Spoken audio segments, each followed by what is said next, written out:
ओम नमो भगवते वासुदेवाय। ओम नमो भगवते वासुदेवाय। ओम नमो भगवते वासुदेवाय।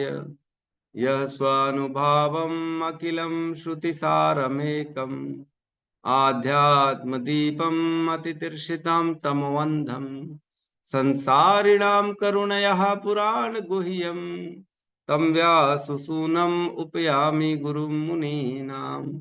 नारायणं नमस्कृत्य नरं चैव नरोत्तमं देवीं सरस्वतीं व्यासं ततो जयमुदीरये। श्रवणतां स्वकथः कृष्ण पुण्यश्रवण कीर्तिनः हृदयन्तस्तो हि अभद्राणि विधुनोति सुहृत् नष्टप्रायेषु अभद्रेषु नित्यं भागवत सेवया भगवती उत्तम श्लोके भक्तिर्भवति नैष्टिकी। श्रवणतः श्रद्धया नित्यं गृणतश्च स्वचेष्टितं कालेन नाति दीर्घेण भगवान् विशते हृदि। कृष्णाय वासुदेवाय देवकी नंदनाय च नंद गोप कुमाराय गोविंदाय नमो नमः। जय श्री कृष्ण चैतन्य प्रभु नित्यानंद श्री अद्वैत गदाधर श्रीवासादि गौर भक्त वृंद। हरे कृष्णा कृष्णा कृष्णा हरे हरे हरे राम राम राम हरे हरे। हरे कृष्णा कृष्णा कृष्णा हरे हरे हरे राम राम हरे हरे। हरे कृष्णा कृष्णा कृष्णा हरे हरे हरे राम राम हरे हरे। हरे कृष्णा। सभी भक्तों का स्वागत है प्रातःकालीन श्रीमद् भागवतम के सत्र में। तो हमने मंगलाचरण में आज एक श्लोक को और इंक्लूड कर लिया है। उसकी संख्या है 2.8.4 284। इसमें कहते हैं श्रवणतः श्रद्धया नित्यम। श्रवणतः श्रद्धया नित्यम इजी है हिंदी में। श्रवणतः श्रद्धया नित्य मीन्स जो श्रद्धा से नित्य रोज सुनता है। श्रवणतः श्रद्धया नित्यम रोज श्रद्धा के साथ जो सुनता है। गृणतश्च स्वचेष्टितम भगवान के गुणों का जो है उसका आस्वादन करता है। स्वचेष्टितम हृदय में उनको उतारता है। कालेन नाति दीर्घेण और अधिक काल नहीं लगता। अधिक काल नहीं लगता। जैसे जैसे सुनेगा अपने जो है हृदय से अच्छे से, है ना। कालेन नाति दीर्घेण भगवान विशते हृदय भगवान उनके हृदय में उत्पन्न हो जाते हैं, अपना दर्शन दे देते हैं भगवान। ठीक है। 2.8.4 अनुवाद आप डाल दीजिए भले ग्रुप में, तो सब देख पाएंगे। तो इसको आप लोग सुन सकते हैं। ये श्रीमद् भागवतम के महात्म्य का वर्णन करता है। श्रीमद् भागवतम का जो श्रवण करता है, रोज रोज श्रवण करता है, उसके साथ क्या होने वाला है है ना। बहुत सुंदर है। तो धीरे धीरे भगवान के गुण की श्रवण करने की महिमा को हम सुन रहे हैं। श्रीमद् भागवतम। हरे कृष्णा दंड प्रणाम। श्रीमद् भागवतम ऐसा ग्रंथ है, ऐसा भगवान की लीलाओं का जो है भगवान के गुणगानों का वर्णन करता है कि हमारे हृदय में भगवान तुरंत उत्पन्न हो जाता है। यस्याम वैशूर्य माराणाम कृष्णे परम पुरुषे भक्तिरुत्पद्यते पुंसाम शोक मोह भयावह। जैसे ही सुना जाता है, जैसे ही भगवान के इस श्रीमद् भागवतम का श्रवण करना हम स्टार्ट करते हैं, पूरा नहीं सुनते, स्टार्ट ही कर देते, सुनना चालू ही कर देते हैं, तो ही हृदयंतस्तो ही भद्राणी हमारे हृदय में सारे अभद्र निकल जाते हैं।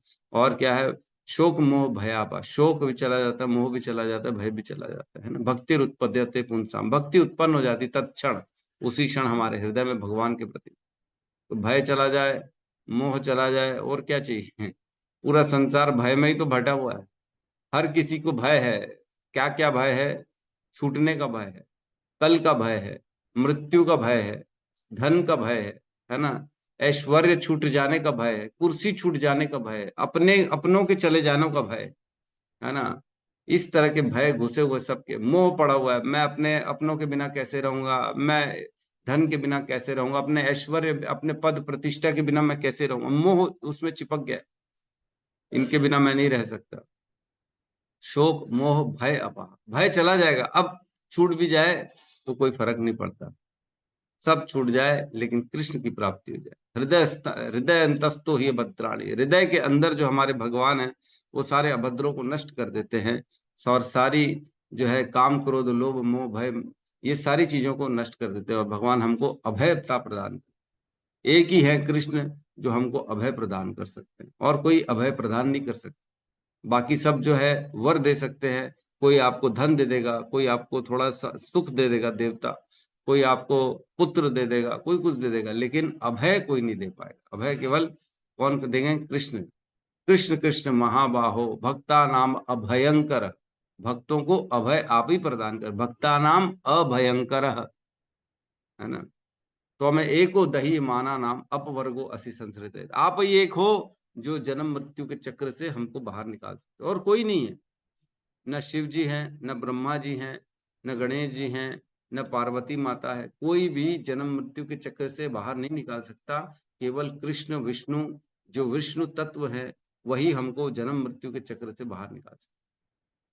तो इस प्रकार हम रोज श्रीमद् भागवतम का श्रवण करते हैं, और कालेन नाति दीर्घेण, अधिक काल नहीं लगता कालेन नाति दीर्घेण भगवान विशते हृदय, भगवान हृदय हृदय में अपने आप को स्फुरित कर देंगे, और अब हमारा अपना दर्शन दे देंगे हमारे हृदय।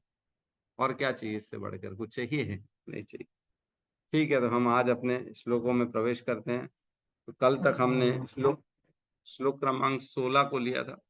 आज भी हम फटाफट आगे बढ़ेंगे, कुछ खास करना नहीं, रीडिंग करना है, 2-4 मिनट एक एक श्लोक को लेंगे, चर्चा करेंगे, क्योंकि वही है जो कल हमने पढ़ा था। युधिष्ठिर महाराज अब शकुन देख रहे हैं सारे के सारे, तो फटाफट आज कोशिश करते ज्यादा श्लोकों को करने की। क्लियर है? जी दिखाई दे रहा है पूरा क्लियर? यस प्रभु यस। प्रभु जी जी। ठीक है, तो कल हमने जो श्लोक देखे उनका रिवीजन तो नहीं करना है? ठीक है, हम कल वाला रिवीजन नहीं करते, सब पढ़ लीजिएगा आप। 6-7 श्लोक हमने कल किए। आज प्रवेश करते हैं 17 नंबर श्लोक में। सूर्यं हतप्रभं पश्य सूर्यं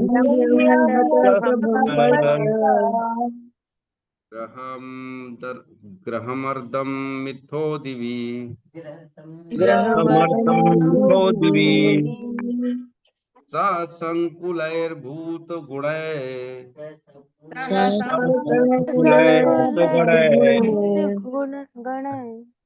गलिते इव रोदसी गलिते इव रोदसी सूर्यं हता प्रभं पश्य सूर्यं हत प्रभं पश्य ग्रहमर्दं मिथो दिवि ग्रहमर्दं मिथो दिवि संकुलैर्भूतगणैर् संकुलभूतगणैः ज्वलिते इव रोदसी ज्वलते इव रोदसी। हरे कृष्ण। सूर्यं हतप्रभं पश्य सूर्यं हत प्रभं पश्य ग्रहमर्दं मिथो दिवि ग्रहमर्दं मिथो दिवि संकुलैर्भूतैर्गणैः संकुलभूतगणैः ज्वलिते इव रोदसी ज्वलिते इव रोदसी। अनुवाद। सूर्य की किरणें मंद पड़ रही हैं और तारे परस्पर भिड़ रहे प्रतीत हो रहे हैं। भ्रमित जीव जलते हुए तथा रोते प्रतीत हो रहे हैं। ओम ज्ञानतिमिरन्धस्य ज्ञानांजन शलाकया चक्षुरुन्मीलितं येन तस्मै श्री गुरुवे नमः। श्री चैतन्य मनोभीष्टं स्थापितं येन भूतले स्वयं रूपः कदा मह्यं ददाति स्वपदान्तिकं।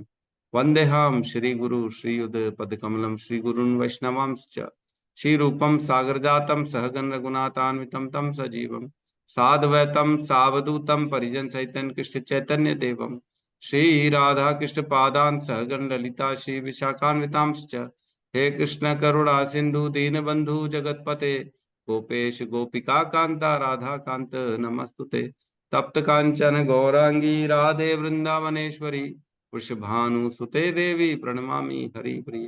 वाञ्छाकल्पतरुभ्यश्च कृपा सिन्धुभ्य एव च पतितानां पावनेभ्यो वैष्णवेभ्यो नमो नमः। नमो विष्णुपादाय कृष्णपृष्ठाय भूतले श्रीमते भक्तिवेदांत स्वामीति नामिने। नमस्ते सारस्वती देवे गौरवाणी प्रचारिणे निर्विशेष शून्यवादी पाश्चात्य देशतारिणे।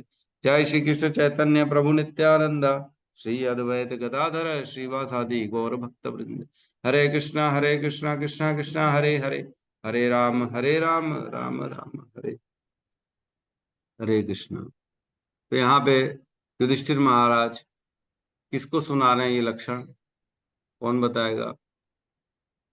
भीम भीम को।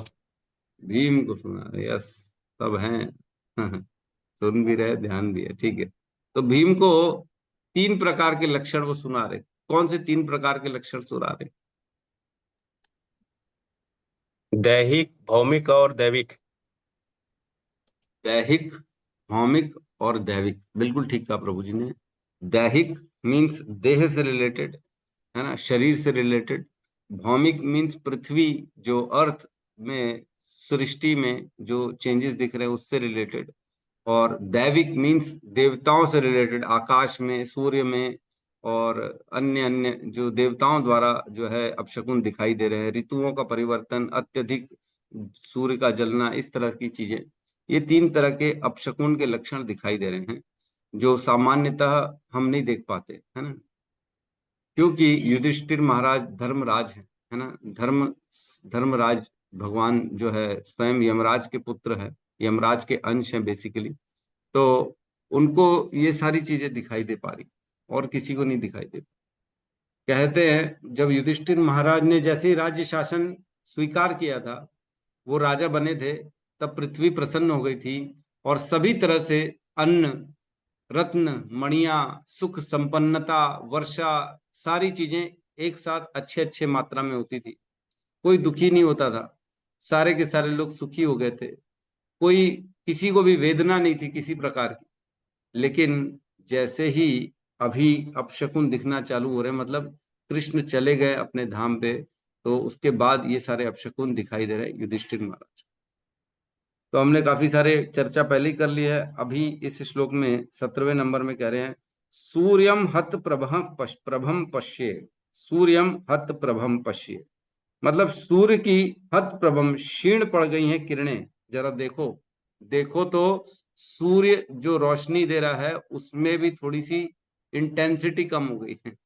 सूर्य का प्रकाश कम हो गया, बेसिकली धीमा पड़ गया।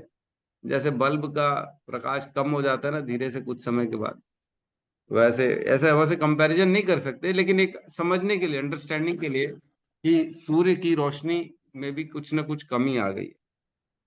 क्या कभी ऐसा देखा है हमने? हम देखते हैं बारिश के मौसम में जनरली कम हो जाती है सूर्य की किरणें, इतना तीव्रता नहीं रहती है। लेकिन जो मौसम, जो भी ऋतु में है, उस ऋतु में भी उसकी कम हो गई किरणें यहाँ पे। और क्या लिखा है, ग्रह मर्दम मिथो दिवी। ग्रह मर्दम मतलब तारे भी आपस में भिड़ रहे हैं आकाश में। भिड़ंत हो रही है तारों की, तारे एक दूसरे के साथ क्रैश हो रहे हैं। तारे हिलते डुलते तो देखा है हमने, मूवमेंट करते हुए देखा है, एक जगह से दूसरी जगह जाते हुए आपने सबने देखा होगा, लेकिन भिड़ते हुए नहीं देखा आपस में, है ना। पता नहीं किस तरह से भिड़ रहे हैं ये। और कह रहे ससंकुलैर भूत गणय, और एक दूसरे से जीव जो है, एक दूसरे से भ्रमित जीव जलते हुए रो रहे हैं। मतलब बेसिकली एक दूसरे से लोग भी ईर्ष्या कर रहे हैं, ज्वलिते, और रो रहे हैं। एक दूसरे से के साथ बात भी कर रहे हैं, एक दूसरे से परेशान भी हो रहे हैं, जल भी रहे हैं, रो भी रहे हैं, आपस में लोग आपस में। हम देखते हैं आजकल कलयुग में यही बढ़ गया है। सब कुछ है घर में, हर चीज है, फिर भी एक कमी सी रह गई है। एक रुदन आता है, अरे मेरे पास ये प्रॉब्लम है, मेरे को ये दुख है। अरे दूसरों को तो देखो, बेचारे जो रोड में खड़े हैं, जिनके पास छत नहीं है, जिनके पास खाने के अन्न का ठिकाना नहीं है, जिनके पास वस्त्र नहीं है, जिनके पास गाड़ी नहीं है, जिनके पास कोई सुख सुविधा नहीं है, उनको देखो, वो भी तो जी रहे हैं ना। लेकिन लोग अपनी दुख, अपनी परेशानी को लेके सोचते हैं मेरा दुख सबसे बड़ा है। जिनके हाथ नहीं है, जिनके पैर नहीं है, जिनकी आंखें नहीं है, ऐसे लोगों का दुख बढ़ा कि हमारा दुख बढ़ा। नहीं नहीं लो, अरे हम तो क्या जिए नहीं, क्या मर जाएं, इतना कौन सहेगा, इतना कौन सहे ऐसा कौन सा बड़ा भारी तुम्हारे ऊपर जो है पहाड़ आ गया सर पे सहने के लिए, दुखों का पहाड़ आ गया, कुछ नहीं है। क्या क्या हो गया है, किसी ने कुछ कह दिया, अरे छोटी सी बात कह दी, अब तुम क्या कोई राजा हो क्या, इंद्र हो क्या जो तुमको कोई कह नहीं सकता। अरे कह दिया कह दिया, कहने तो क्या फर्क पड़ना है। छोटी छोटी बात का लोग इशू बना देते हैं, बड़ी बड़ी छोटी सी बात होगी, इसने मेरी बेइज्जती कर दी, इसने मेरे को ये बोल दिया, और उसका दुख हो रहा है, पीड़ा हो रही है, अब जीने में इच्छा नहीं है मेरी, अब मैं ऐसा लग रहा है जीवन छोड़ दो। अरे जीवन छोड़ दो।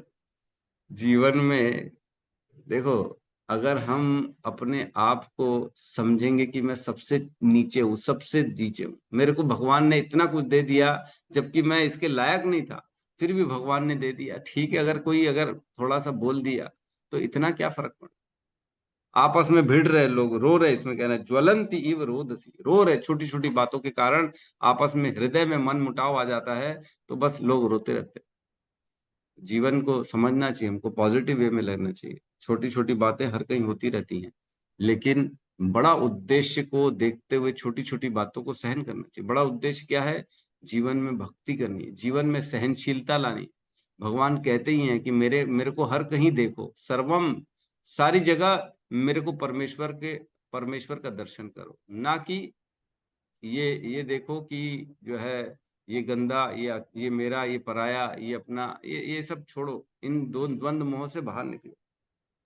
तो यह कह रहे हैं कि भ्रमित जीव जलते हुए तथा रोते हुए प्रतीत हो रहे हैं, एक दूसरे के साथ जल रहे हैं और एक दूसरे के साथ कंपटीशन कर रहे हैं और रो रहे हैं, जो कि आज की डेट में जो है कलयुग का यही लक्षण है। कलयुग में सब यही कर रहे हैं, एक दूसरे से जलते हैं, साथ में भी रहेंगे लेकिन जलेंगे एक दूसरे से, है ना। हम देखते हैं, मैं तो पहले, अब तो खैर मेरा उठना बैठना बंद हो गया, ग्रुपिज्म होती थी, हमारा ग्रुप तुम्हारा ग्रुप, उनके ग्रुप वालों को नीचे करो, उनके आदमी को तोड़ो, पॉलिटिक्स करो, यही सब होता है। दोस्त बन के आदमी उसी का शोषण करता, करीब बन जाएंगे, अरे तुम तो हमारे बहुत क्लोज हो, तेरे से बात करना बड़ा अच्छा लगता है, दिखता है, मैं देख भी पा रहा हूँ, और उसके बाद उसी का शोषण करता है। बोले मैं रुकना, उसको बताता हूँ, धीरे धीरे उसका बन जाऊंगा, फिर उसकी ऐसी तैसी कर। आजकल यही हो रहा है, लड़कियों को भी बहकाया जा रहा है, लड़कियों से लड़के दोस्ती कर लेते हैं और अच्छे अच्छे सपने दिखा देते हैं और उन्हीं का शोषण कर देते, फिर बाद में छोड़ देते, लड़की बेचारी रोती रह जाती। समझते नहीं है ना, हमारा मेन उद्देश्य क्या है, भगवत प्राप्ति, ना कि संसार में प्रेम की प्राप्ति। इस संसार में प्रेम है ही नहीं, इस संसार में कोई अच्छा है ही नहीं, दुखालयम अशाश्वतम, भगवान ने कहा ही है ना। इस संसार माम उपेत्य पुनर्जन्म दुखालयम अशाश्वतम ना अपनोति महात्मा सिद्धिम सुखाम, न सिद्धिम सुखाम परम। महात्मा जो होते हैं ना, वो जानते हैं इस संसार में सुख है ही नहीं, वो इसलिए उनका दोबारा पुनर्जन्म नहीं होता, वो इस दुखालय में अशाश्वतम में दोबारा नहीं आते। यहाँ पे केवल अशाश्वत और दुख ही दुख है, आप ढूंढेंगे तो भी सुख मिलेगा नहीं। इसलिए बेहतर है इस संसार में सुख की तलाश न किया जाए, किसी से एक्सपेक्टेशन न किया जाए, अपने हृदय में भगवान को धारण किया जाए और अपने जीवन को आगे बढ़ाया जाए। जैसे भगवान चाहेंगे मैं वैसा जीऊंगा, जैसा कृष्ण रखेंगे मैं वैसा रहूंगा। सुख रखेंगे, सुखी रखेंगे तो मैं सुखी रहूंगा, दुख देंगे तो मेरे ही कर्मों के कारण दुख देंगे, मेरे से कोई खास बैर तो नहीं है भगवान को, क्यों मेरे जीवन में दुख लाएंगे, मेरे इसके स्पेशल पर्सनल दुश्मनी है कि भगवान की। मेरे जीवन में अगर कोई कष्ट आ रहा है, तकलीफ आ रहा है, तो इसका कारण कौन है, मैं ही तो हूँ। ये कैसे समझेंगे, ये हम भगवत गीता भागवतम से समझते हैं। थोड़ा सा ही परेशानी आ जाती, लोग तो रोना चालू कर देते, थोड़ी छोटी छोटी बात पे। मैंने तो देखा है, जीवन का अर्थ नहीं समझ पा। प्रहलाद महाराज कह रहे थे कौमरम कौमरम आचरित प्रज्ञा धर्मान भागवत निहित, ये धर्म का आचरण बचपन से कर देना चाहिए, कब शरीर छूट जाएगा। सुदुर्लभ मनुष्य जन्मम तदपि ध्रुवम अर्थतम, ये बहुत मुश्किल से मिलता है, बहुत रेयर है, इसकी वैल्यू समझिए। ये केवल ईर्ष्या द्वेष के लिए नहीं मिला है जीवन, ये हमको मिला है भगवत प्राप्ति के लिए, है ना। नायम देहो देव भजाम ने लोके कष्टान कामान अर्हते व्यंग भुजाम ये तपो दिव्यम पुत्र कायेन सत्वम तस्मात् शुद्धेत ब्रह्म साख्यम तो अनंतम। किस लिए मिला है मनुष्य का शरीर? इंद्रिय भोग के लिए नहीं मिला है। वो तो सुअर और कुत्ते भी करते हैं इंद्रिय भोग, उनके जीवन में भी सुख है, मैथुन सुख है, खाने का सुख है। प्रभुपाद का लेक्चर सुन रहा था इसी श्लोक में। प्रभुपाद कहते हैं सुअर जो होता है इतना प्रसन्न होता है गूं खा के, उसका अच्छा लगता है बड़ा, आज तो बहुत बढ़िया मेरा फीस्ट का जुगाड़ हो गया, फ्रेश फ्रेश गूं मिल गया, और उसी के लिए मेहनत करता है कि मेरे को फ्रेश गूं कहाँ मिले। उसको मिल जाता है, प्रसन्न होता है, खुश हो जाता है, वहीं रहता है, वहीं बच्चे भी पैदा करता है। वैसे ही मनुष्य भी अपनी इंद्रिय तृप्ति के लिए बस लगे हुए हैं, उनको भी वही चाहिए, फ्रेश और अच्छा, और उनको प्राप्त हो जाता है, खुश हो जाते हैं। तो हम में और उनमें कोई अंतर है ही नहीं, कोई भेद ही नहीं।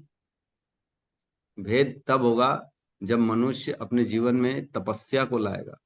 भेद तब होगा जब मनुष्य धर्म का आचरण करेगा। भेद तब होगा जब मनुष्य भक्ति करेगा, इस जीवन में भगवान की प्राप्ति कर लेगा। सुअर के जीवन में थोड़ी है प्राप्ति, लेकिन भोग हर जीवन में, हर योनि में भोग। तो ये इस प्रकार यहाँ एक दूसरे के साथ जल रहे हैं व्यक्ति। आगे बढ़ते हैं हम।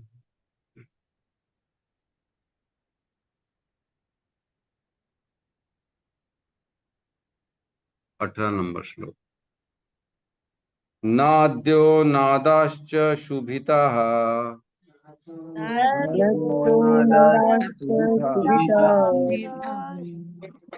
सारांसी च मनांसी च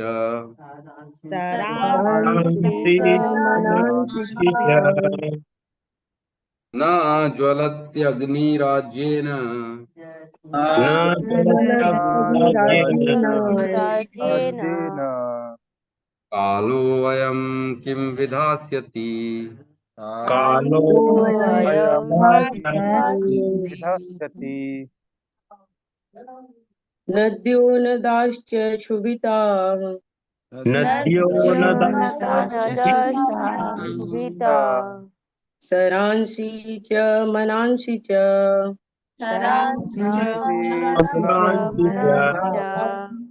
न ज्वलत्यग्निराज्येन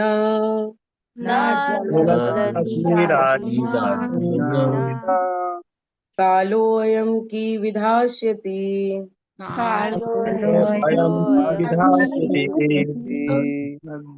नद्यो नदाश्च क्षुभिताः नद्यो सारांसि च मनांसि च ज्वलन्त्यग्निराज्येन कालोऽयं किं विधास्यति।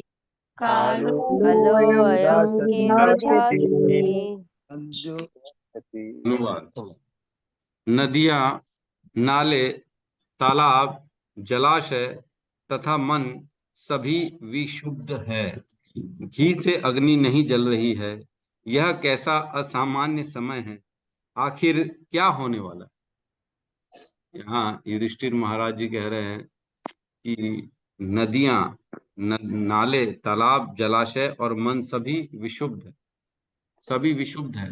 जैसे नदियां हैं, नदियां विशुद्ध मतलब नदियों में जो है अब जो है उफान आ रहा है, ऊपर नीचे उथल पुथल मची हुई है ना।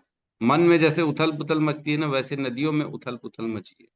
नदियां नदाश्च, नदाश मीन्स जो नदियों की छोटी कैटेगरी, कैनाल्स होती हैं, नाले होते हैं। नाले मतलब वो वाले नाले नहीं जो हमारे घरों के बाहर से निकलते हैं, है ना, सीवरेज के नाले, वो नाले की बात नहीं चल रही। नदियों की उपशाखाएं, जो छोटी छोटी नदियां होती हैं, खेतों में जाती हैं, उस प्रकार की नदाश्च शुभिता। शुभिता मीन्स सभी विशुद्ध हो गई हैं, हलचल मची हुई है, सब में दुखी हैं, परेशान है।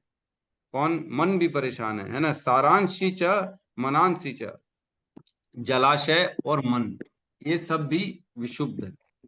विशुद्ध मीन्स परेशान, जिसमें हलचल ज्यादा है। अशांत जिसको कहते हैं वो हो गई नदी और नाले। न ज्वलती अग्नि आज्येन, मतलब अग्नि जो है वह घी से नहीं जल रही है। घी के दीपक में अगर हम माचिस लगाए तो आग पकड़ लेती है कि नहीं पकड़ती?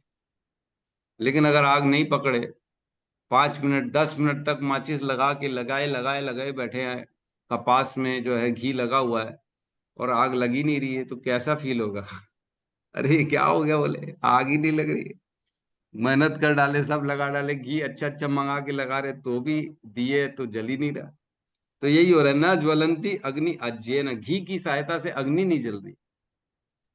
पता नहीं ये कैसा घी है, डुप्लीकेट घी होगा, लेकिन नहीं जल रही है। उस समय डुप्लीकेट तो नहीं बनता था, लेकिन पता नहीं ये किस तरह के अपशकुन आ रहे हैं।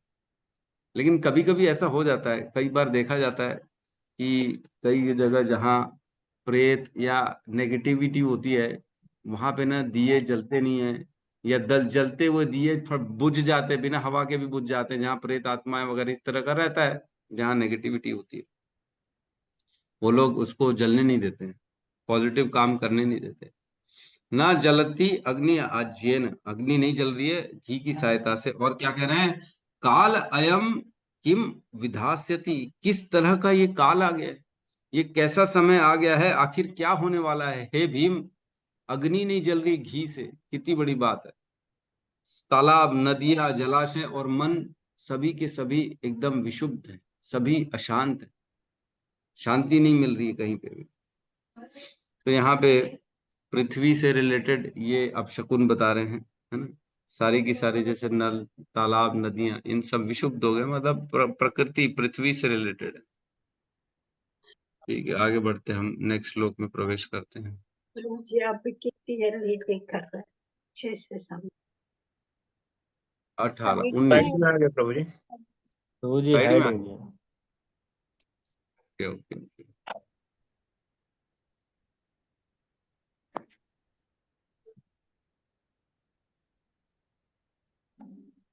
ठीक है, अभी ठीक है प्रभु जी जी। प्रभु।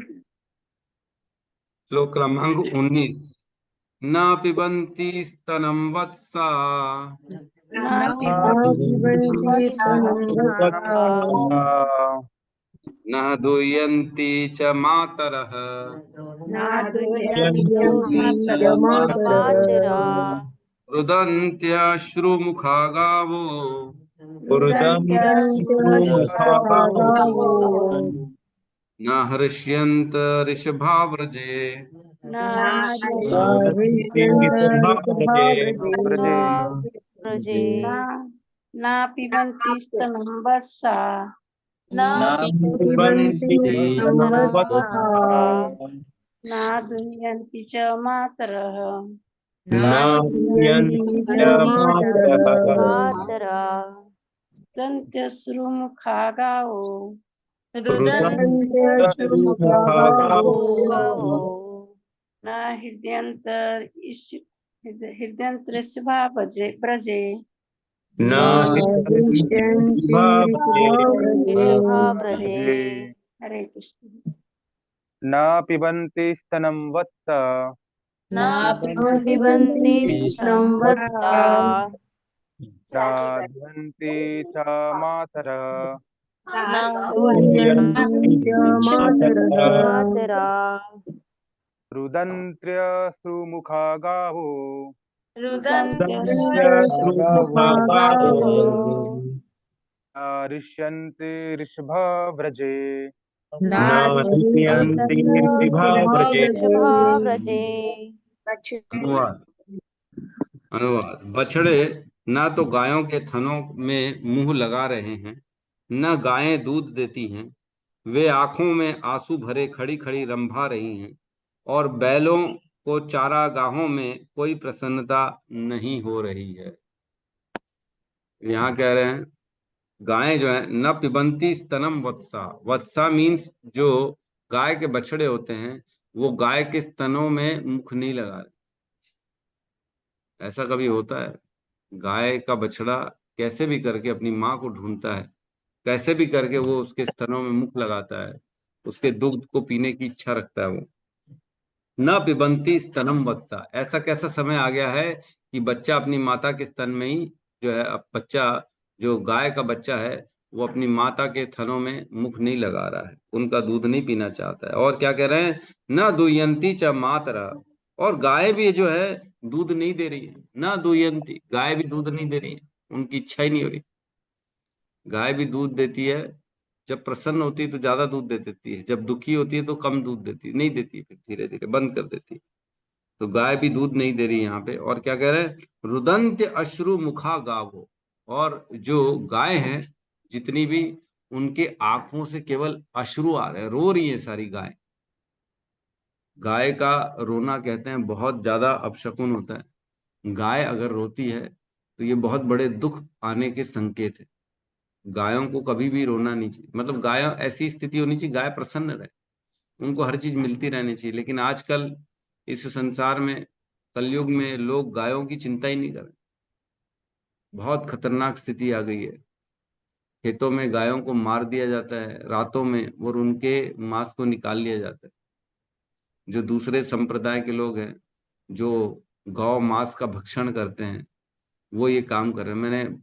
मैं तो जाता रहता हूँ गाँव में, खेतों में, तो कई जगह बात होती है, बोले क्या करे भैया, पता ही नहीं पड़ता है, चुपचाप रातों के लाते गाय को, बेचारी गाय तो चुपचाप जो जो खा दूध नहीं देती है वैसे ही उनको रोडों में छोड़ देते गायों को, और जो रोड में खड़ी रहती है उनको ये लोग ला देते हैं खेतों में, और रात में चुपचाप उनको जो है ना मार के उसका मांस निकाल के ले जाते, खा लेते। ये स्थिति है। तो ऐसी स्थिति होगी जब हम दूसरे पशुओं का, दूसरे योनियों में जो भी हैं जानवर हैं, उनका अगर ख्याल नहीं करेंगे तो हमारे जीवन में कैसे सुख शांति आएगी। लोग इसीलिए परेशान रहते, मेरे जीवन में सुख नहीं है, मैं बहुत परेशान हूँ। परेशान तो रहोगे ही रहोगे, जीवन भर रहोगे अगर मांस खाओगे। तुमने किसी दूसरे जीव को परेशान किया तो तुम्हारे जीवन में परेशानी कैसे नहीं आई। ये निश्चित है, लिख के ले ले। अगर जो व्यक्ति मांस का भक्षण कर रहा है, दूसरे जीव को परेशान कर रहा है, दूसरे जीव की हत्या करने के कहीं पे भी उसका हाथ है, तो उसके जीवन में सुख और शांति कभी आ ही नहीं सकती, कभी नहीं आएगी उसके जीवन में, सुख शांति नहीं आएगी। विचलित रहेगा मन हमेशा, शुद्ध रहेगा, विशुद्ध है ना, उथल पुथल बनी रहेगी उसके जीवन में।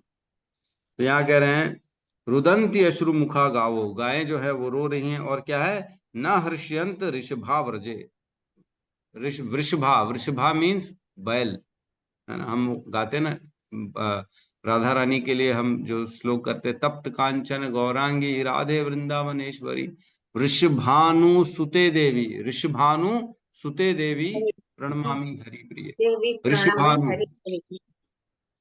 हाँ माता जी मैं बोल रहा हूँ ऋषभानु सुते देवी। प्लीज आप लोग थोड़ा बीच में मत बोलिए, तो लिंक टूट जाता है। ऋषभानु, ऋषभानु क्यों कहते हैं राधा रानी के पिताजी को, क्योंकि वो उनके पास 9 लाख बैल थे। बैलों को क्या कहते हैं, ऋषभ।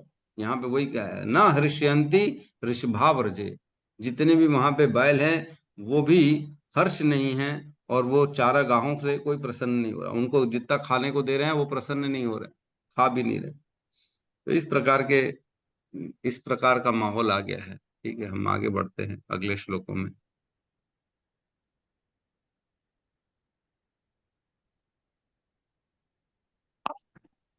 ट्वेंटी नंबर श्लोक लेंगे साथ में। देवतानि रुदन्तीव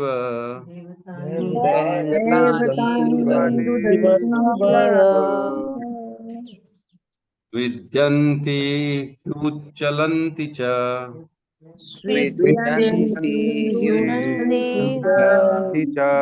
उज्ज्वल इमे जनपदा ग्रामा ग्रामा प्रोद्यानाकराश्रमा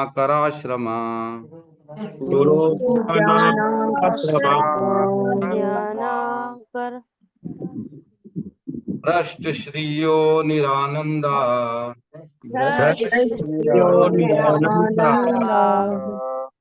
किमघम दर्शयन्ति च, सॉरी न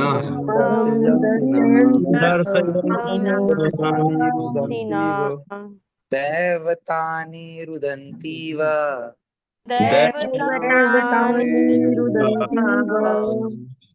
विद्यन्ति ह्युच्चलन्ति च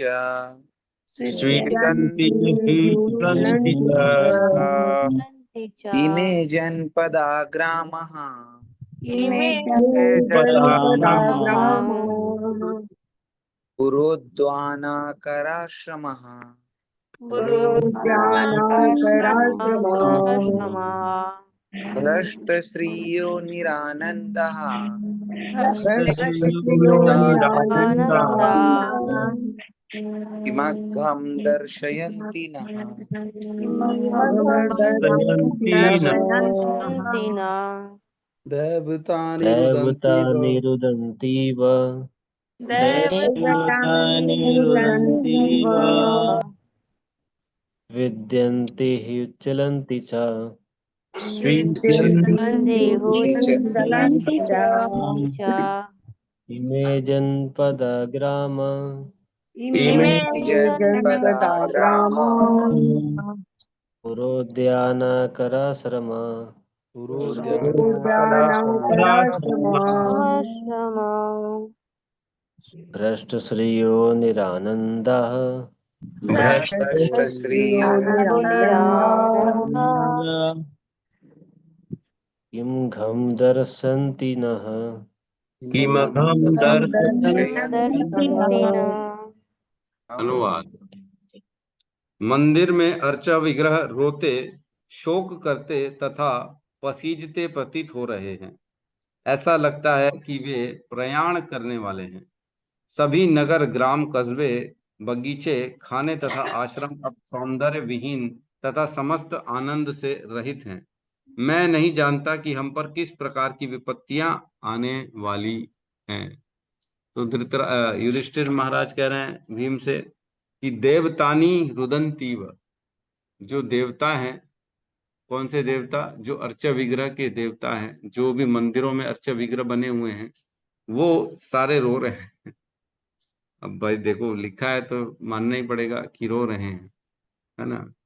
अर्चा विग्रह जो भी मंदिर में है, जो भी भगवान मतलब कृष्ण को छोड़कर जो अन्य अन्य देवताओं के प्रतिमाएं हैं, जो जो मूर्तियां हैं मंदिरों में, वे सारे की सारी रो रही है। देवतानी रुदंती व, तो कृष्ण ही सबको आनंद प्रदान करने वाले हैं, है ना। कृष्ण जहां से चले जाते हैं वहां पे केवल और केवल दुख बच जाता है। तो हमको ये समझना चाहिए, कृष्ण है तो सुख है, अदरवाइज दुख ही दुख है।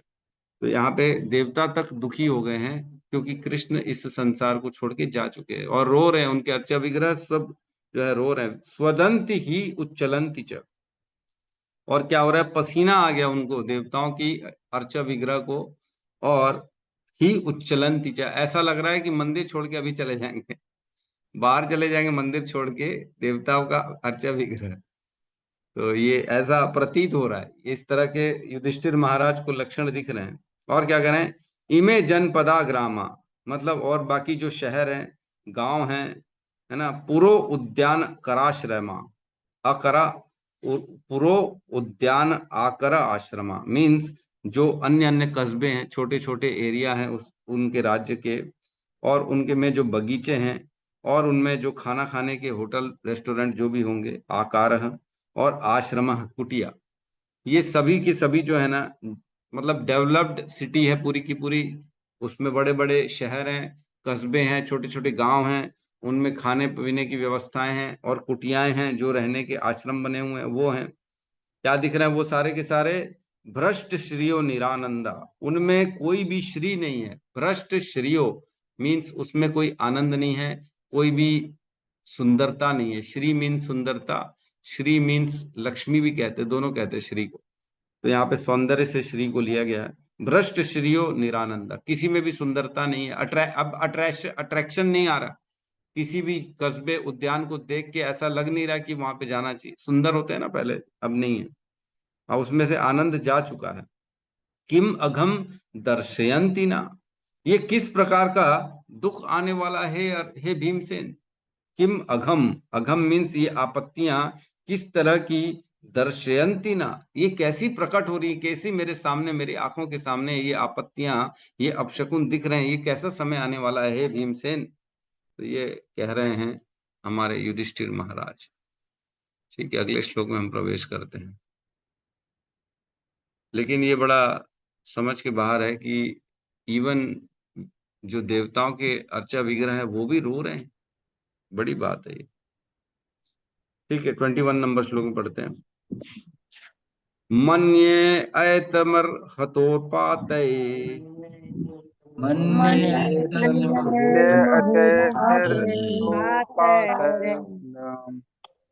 मन्ये एते महात्पाते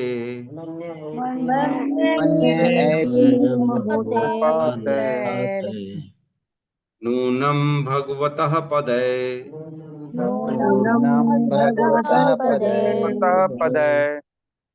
अनन्य पुरुषः श्रीभिः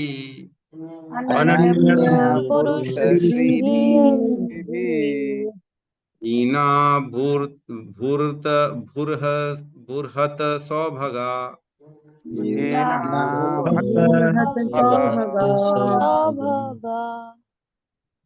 मन्य एतय महाउत्पत्तये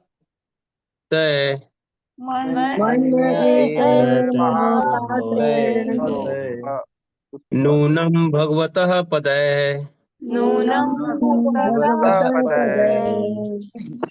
अनन्य पुरुषः श्रीभिः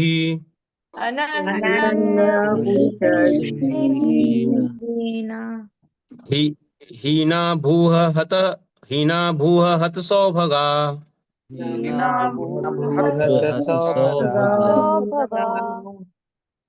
मन्यतैर्महोत्पातैर्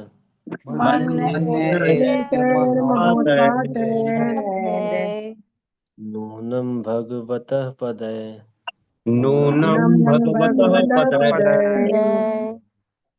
अनन्य पुरुष श्रीभीर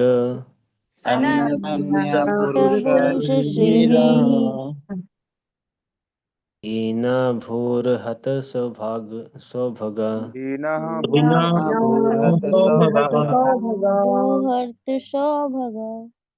अनुवाद। मैं सोचता हूँ कि पृथ्वी पर हो रही ये संपूर्ण उथल पुथल विश्व के सौभाग्य की किसी बहुत बड़ी हानि को सूचित करने वाले हैं। संसार भाग्यशाली था कि उस पर श्री भगवान के चरण कमलों के पद चिन्ह अंकित हुए, किंतु ये लक्षण यह सूचित कर रहे हैं कि अब आगे ऐसा नहीं हो पाएगा। तो यहाँ पे युधिष्ठिर महाराज कह रहे हैं मन्ये ऐते महाउत्पात है। ऐसा अब उनको कारण पे जा रहे हैं कि ऐसा क्यों दिख रहा है, मेरे को इतने सारे अपशकुन क्यों दिख रहे हैं। तो अब उसका अनुमान लगा रहे हैं कि शायद ये कारण हो सकता है।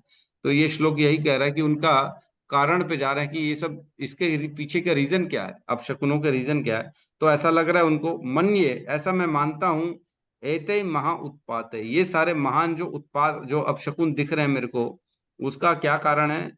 नूनम भगवता पदय। अब नूनम भगवता पदय, भगवान के चरणों से जो यह संसार या पृथ्वी पूर्ण रूप से भगवान के चरण जब जब इस धरती पे पड़ते हैं तो धरती अपने आप को प्रसन्न समझती है और वो प्रफुल्लित हो उठती है। और जब जब भगवान यहाँ से चले जाते हैं तो बड़ी दुखी हो जाती है पृथ्वी और वह ये सारे अपशकुन प्रकट करती है। तो ऐसा लग रहा है युधिष्ठिर महाराज को अब नूनम भगवतई पद है, अब इस धरती पे भगवान के चरण नहीं पड़ेंगे। जब तक चरण थे तब तक सब अच्छा अच्छा हो रहा था, अब चरण नहीं है भगवान के इस धरती पे तो सब अपशकुन प्रकट हो रहे हैं, है ना, भगवान के चरण चिन्हों के अभाव में। ऐसा कह रहे हैं नूनम भगवतौ पद है, अब उनका अभाव है, भगवान के चरण चिन्ह इस पद पे इस पृथ्वी पे नहीं पड़ेंगे।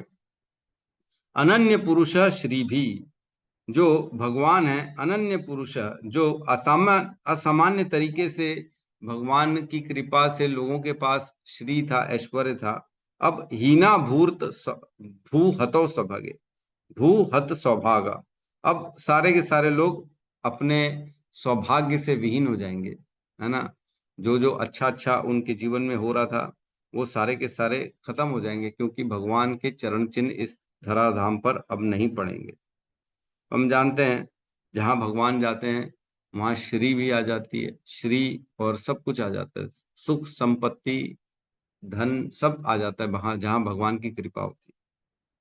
तो कृष्ण के चरण जो हैं, सीधे पैर में, राइट पैर में भगवान के चरणों में 11 चिन्ह है और उल्टे पैर में 8 चिन्ह है ना, टोटल 19 चिन्ह है। भगवान के पैरों में, और राधा रानी के सीधे पैर में 8 चिन्ह हैं और उल्टे पैर में 11 चिन्ह हैं। उल्टा है ना, भगवान के राइट में जो है ज्यादा है 11 और लेफ्ट में 8 है, तो उल्टा हो गया। राधा रानी के में राइट में 8 है और लेफ्ट में 11 है, तो दोनों में सेम है, 11 19 चिन्ह है। तो चिन्ह वाले जो चरण हैं वो जब धरती पे पड़ते हैं तब धरती जो है बड़ी प्रसन्न होती है। हमारे चरण चिन्हों से भी कुछ होता है क्या? हमारे चरण चिन्ह से कुछ नहीं होता।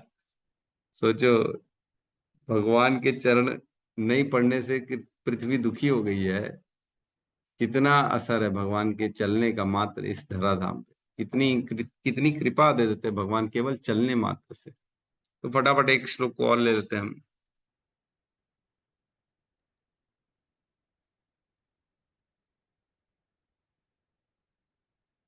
ट्वेंटी 22 इति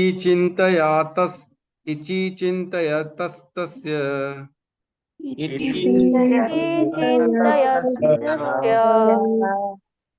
दृष्टारिष्टेन चेतसा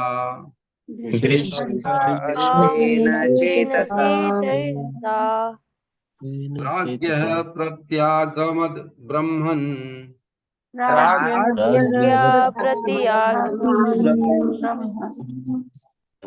यदुपुर्या कपिध्वजः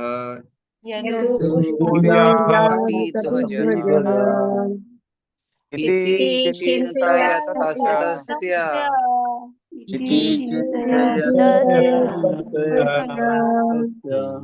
दृष्टेन चेतसा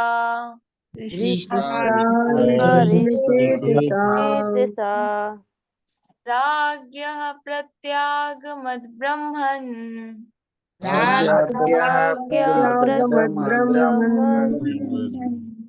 यदुपुर्याः कपिध्वजः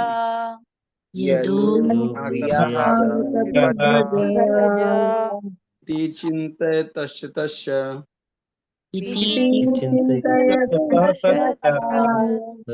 दृष्टारिष्टेन चेतसा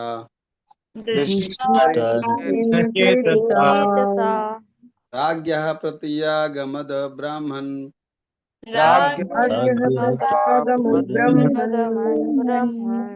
यदुपुर्या कपिध्वजः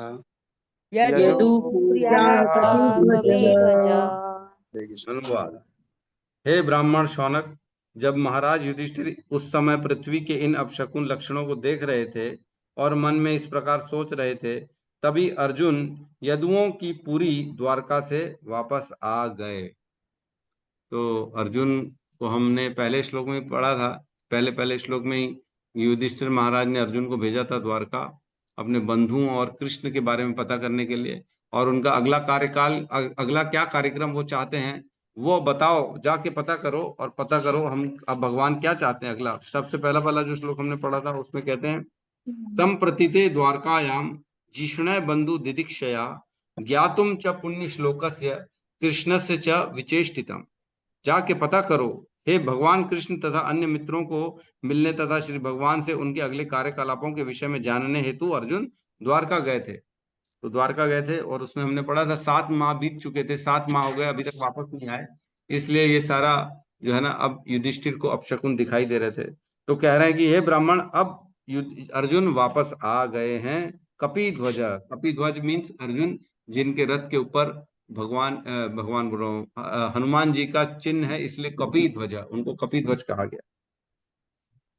तो फटाफट 23-24 भी कर लेंगे अपन, 5 मिनट है, कर लेते फटाफट। 2 श्लोकों कर लेते हैं, इसको अपन जरा मैं बोलूंगा बस, उसमें बार बार श्लोक को रिपीट नहीं करेंगे, एक बार बोल के आगे बढ़ जाएंगे अपन, ठीक है। 23 नंबर श्लोक साथ में दोहराते हैं। न पादयोर्निपतितम्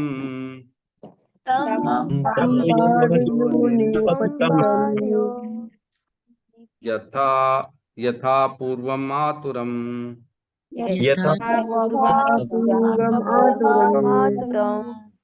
अधोवदनम् अबबिन्दुनु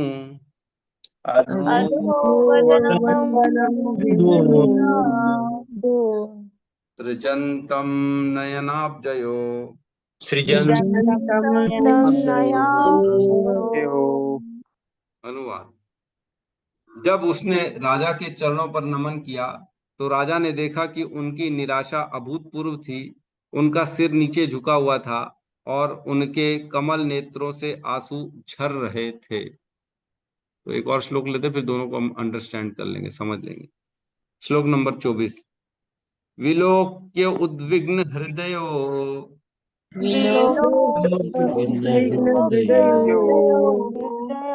इच्छायाम अनुजम निपः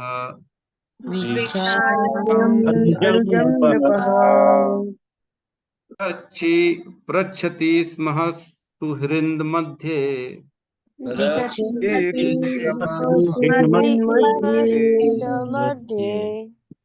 संस्मरन् नारदेरितम्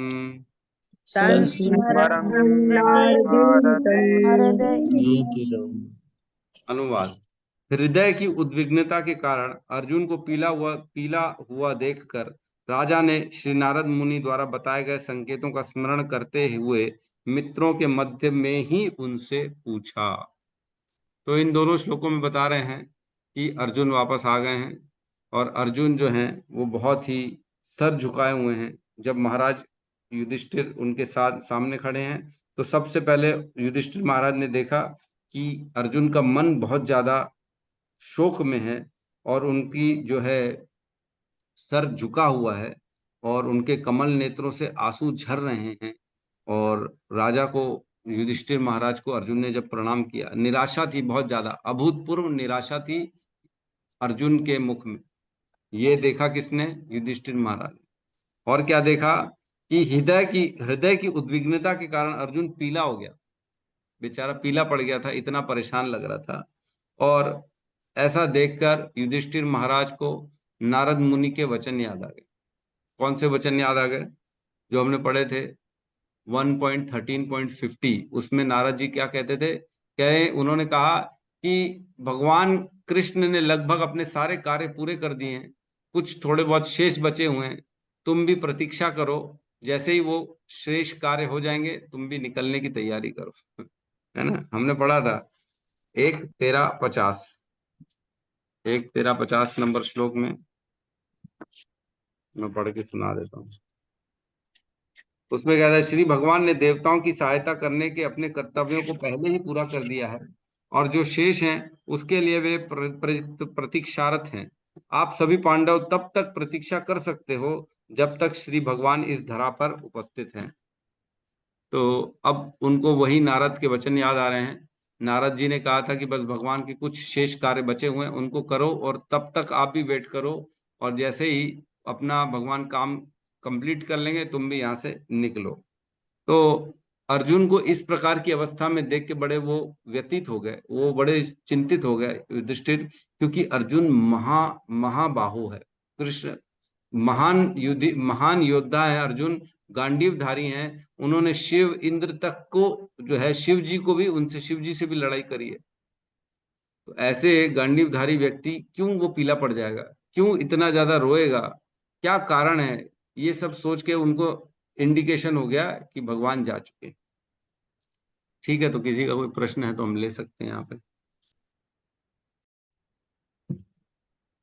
प्रभु जी का प्रश्न है कि हम लोगों को कैसे समझाएं कि नॉनवेज खाना बहुत घातक है, खतरनाक है, क्या बोलना चाहिए ताकि उनको समझ में आए। तो मेरा ये अनुभव है, या मेरी जो मैं जो अध्ययन कर रहा हूँ उससे मेरे को ऐसा लगता है कि हमको ये लोगों को बताना चाहिए कि जो मनुष्य का वध कर सकते हैं क्या आप। एक प्रश्न सबसे पूछना चाहिए जो भी नॉनवेज खा रहे हैं, क्या तुम मनुष्य का वध और जानवर के वध में कोई भेद देखते हो? क्या इंसान को मारना और एक मुर्गे को या एक बकरे को मारने में कोई भेद है? बोलेंगे हाँ बहुत बड़ा भेद है, वो तो पशु है, मनुष्य तो मनुष्य है, मनुष्य को नहीं मार सकते। तो क्या हम किसी मनुष्य को मार के खा सकते हैं क्या मांस? बोले नहीं, मनुष्य को नहीं खा सकते। लेकिन हमको ये कहना है, भगवान की नजर में तो भगवान सबके पिता है। सर्व योनिषु कौन्तुये मूर्तया सम्भवन्तिया तासाम ब्रह्म महद योनि अहम बीज पद पिता। मैं सभी योनियों का पिता हूँ। हर योनि जो है, मनुष्य हो, बकरा हो, मुर्गा हो, गाय हो, मेंढक हो, सांप हो, हर जीव के, हर जिसमें भी जीवन है उसके पिता कौन है? भगवान। तो हम सारे भाई बहन हैं एक तरह से। तो हम क्या अपने ही सह उदर सह भाई भाई का वध करके खा सकते हैं? तो इस तरह से समझा सकते हैं। नहीं तो एक बहुत अच्छी स्टोरी छोटी सी आती है। कहते हैं एक पिता, उसके 4 पुत्र थे। सबसे छोटा पुत्र जो था वो बुद्धिहीन था, उसको अकल नहीं थी। और 3 पुत्र जो थे उनको अकल थी, है ना। तो जो बुद्धिहीन था वो तीनों को परेशान करता था, कभी सुई चुभाता था, कभी उनको उनके कपड़े छीन ले, कभी उनको काटे, क्योंकि पागल था, बुद्धि नहीं थी। कभी काट देता था, कभी सुई चुभाता था, कभी उनका खाना फेंक देता था, कभी कुछ कर देता था, बहुत परेशान करता था। तो तीनों ने सोचा एक दिन कि हम तीनों कमाते हैं, हम तीनों जो है पूरे घर को संभालने वाले हैं, हम में अकल है, हम सब जानते हैं। हम एक काम करते हैं, ये चौथा जो हमारा छोटा भाई है इसका मर्डर कर देते हैं और इसका रात को डिनर बना के खा लेंगे, पका के खा लेंगे। तो वो तीनों ने क्या किया? तीनों ने उस छोटे भाई का वध कर दिया, उसके हाथ पैर काट डाले, उनको पका डाला, उनके मांस को निकाला और कुकिंग करके उसको रात को डिनर में खा गए सबके सब। अगले दिन पिता आता है। अगले दिन जब सुबह पिता घर में आता है तो पिता पूछता है छोटा भाई कहाँ है? तो बोले वो तो गायब है, वो तो हम मार के खा गए। तो पिता का क्या रिएक्शन होगा ऐसी परिस्थिति में? क्या पिता अपने बड़े भाइयों, अपने छोटे जो सबसे छोटे पुत्र के वध के कारण जो बड़े पुत्र हैं उनको छोड़ देगा? उनको दंड देगा कि नहीं देगा? पिता निश्चित तौर से कभी नहीं चाहेगा कि मेरे पुत्र का वध हो। पिता ने बोला कि तुम पाल रहे हो उनको, उनका पालन कौन कर रहा है? उनको लाने वाला मैं हूं इस संसार में, तुम कौन होते उसका वध करने वाले? तो हमारे साथ भी यही होने वाला है। हम क्योंकि बुद्धि वाले हैं इसलिए हमको लगता है जो बेचारे बुद्धिहीन पशु हैं उनको कोई तकलीफ नहीं है, हम उनको मार देते हैं, हम उनको खा लेते हैं। लेकिन हम सबके पिता कौन है? कृष्ण है। जिस दिन हमको हमारे पिता हमारे सामने आएंगे, जिस दिन वो समय आएगा हमारे पिता हमारे सामने ये चीज देख लेंगे कि तुमने कैसे वध कर दिया मेरे मेरे ही बनाए हुए इस योनि को, मेरे बनाए हुए पशुओं को, तो तुम्हारे को किसने अधिकार दिया? उस दिन फिर हमारे पिता हमको दंड देंगे, और ऐसा दंड देंगे कि हम आगे जो है हमारी जो है ना कांप जाएंगे, हम ऐसा दंड देंगे। फिर हमारे अंदर जो है ना सहने लायक शक्ति नहीं रहेगी, इतना परेशान हो जाएंगे, हम नरकों में जाना पड़ेगा, अनेक अनेक नरकों में जाना पड़ेगा। भगवान छोड़ते नहीं है। तो ये सारा विधान श्रीमद् भागवतम में, भगवत गीता में बताया गया है कि हमको किसी को भी परेशान नहीं करना है, किसी का भी हत्या नहीं करनी है। सारे के सारे योनियां जो है भगवान के द्वारा है, हम सारे सारे भगवान के ही बच्चे हैं। जब इस तरह से हमारे अंदर भाव आएगा, हम उनको समझा पाएंगे, तो मेरे को लगता है कहीं ना कहीं उनको डर लगेगा। और एक चीज और कह सकते हैं कि हम अपने पेट भरने के लिए किसी की हत्या कर रहे हैं, किसी भी पशु का वध कर रहे हैं, मीन्स हम उनको प्राणों से निकाल रहे हैं। किसी का अंतकाल देखा है? बकरे का जैसे जब वध किया जाता है कितना तड़पता है, मुर्गे को जब काटा जाता है कितना तड़पता है, परेशान हो जाता है, उनकी स्किन को छीला जाता है, क्या उनको दुख दर्द नहीं हो रहा है? वैसी दुख होता है, वैसी दर्द होता है जैसे हमको होता है। हमारे जैसे एक हाथ कट जाता है, छिल जाता है, तो जितनी जितनी तकलीफ, जितना दुख होता है उनको भी उतना ही होता है। तो इतना दुख दे के किसी को प्राणों को निकाल के उसका वध करके हम अपने पेट को भरें, एक समय के खाने के लिए किसी का वध कर दें, ये इंसानियत है? ये किस प्रकार की इंसानियत, कहाँ से बुद्धि आ गई है जो हम मनुष्य कहला रहे हैं अपने आप को? तो इस तरह से हम उनको समझा सकते हैं ताकि वो जो है अपना वध, ये पशु हत्या, नॉनवेज खाना बंद कर दे। ठीक है प्रभु। जी प्रभु, जी प्रभु, बहुत बहुत धन्यवाद। हरे कृष्ण। हरे कृष्णा। बहुत धन्यवाद। ठीक है, तो सब मिलके यहाँ पे हम क्लास को क्लोज करते हैं। सब मिलके हरे कृष्ण महामंत्र का उच्चारण कर देते हैं। हरे कृष्णा हरे हरे कृष्णा हरे कृष्णा कृष्णा हरे राम हरे हरे, हरे हरे हरे राम हरे राम राम राम हरे हरे। हरे समस्त भक्त वृंद की जय। जय जगत गुरु श्रील श्रील प्रभुपाद प्रभुपाद की की जय। जय जय गौर प्रेमानंदे हरि हरि बोल। हरि हरि बोल। हरि हरे कृष्ण। कृष्णा प्रभु जी, हरे बहुत बहुत कृष्णा धन्यवाद प्रभु आपका। जी, हरे कृष्णा प्रभु जी, सभी हरे दर्शकों को दंडवत प्रणाम। धन्यवाद।